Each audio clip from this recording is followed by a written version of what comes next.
Good morning students. आज हम नैतिक शिक्षा का पाठ 5 ईश्वर कहाँ है इसे पढ़ेंगे।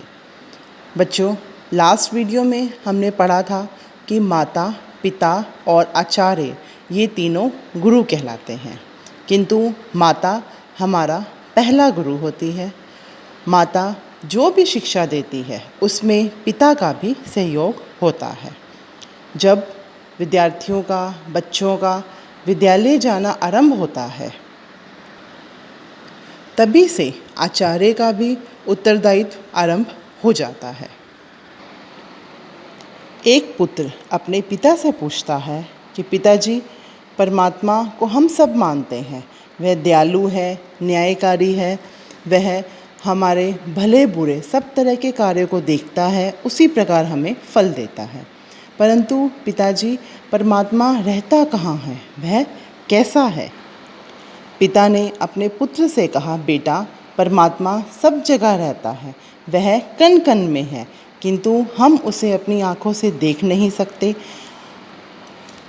पुत्र को समझाने के लिए पिता ने एक मुट्ठी नमक लिया और उसे दिखाकर वह नमक पानी से भरे हुए एक शीशे के जग में डाल दिया। पानी को कुछ हिलाकर उसने पुत्र से कहा, देखो और बताओ नमक कहाँ है? पुत्र ने कहा कि नमक तो पानी में मिल गया। पिता ने पूछा, दिखता है? पुत्र ने उत्तर दिया, दिखता तो नहीं है, अदृश्य हो गया है। पर है या नहीं? है तो कहाँ? सारे पानी में। पिता ने कहा, बेटा, इस नमक को आँखों से नहीं देखा जा सकता, पर इस पानी की हर बूंद में नमक है। नमक के होने को पानी का स्वाद बताएगा, हमारी आँखें नहीं बताएंगी। परमात्मा भी इसी प्रकार इस सारे संसार में है, सभी वस्तुओं के कण कण में है, पर उसे हमारी जीभ भी नहीं बता सकती। नमक पहले दिख रहा था, अब नहीं दिख रहा, किंतु परमात्मा को कभी भी आँखों से या दूसरी बाह्य इंद्रियों से नहीं जाना जाता। उसे अंदर की आँख से अपने ही अंदर देखा जाता है, और जब उसके दर्शन हो जाते हैं तो फिर सब जगह वह दिखाई देता है।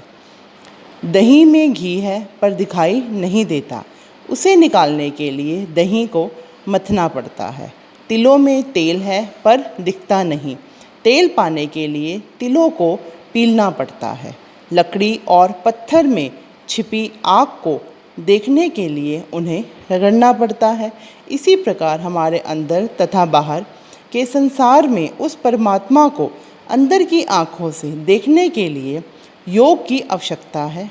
उसे ध्यान के द्वारा अनुभव करने के लिए आत्मा और परमात्मा के मेल की साधना आवश्यक है।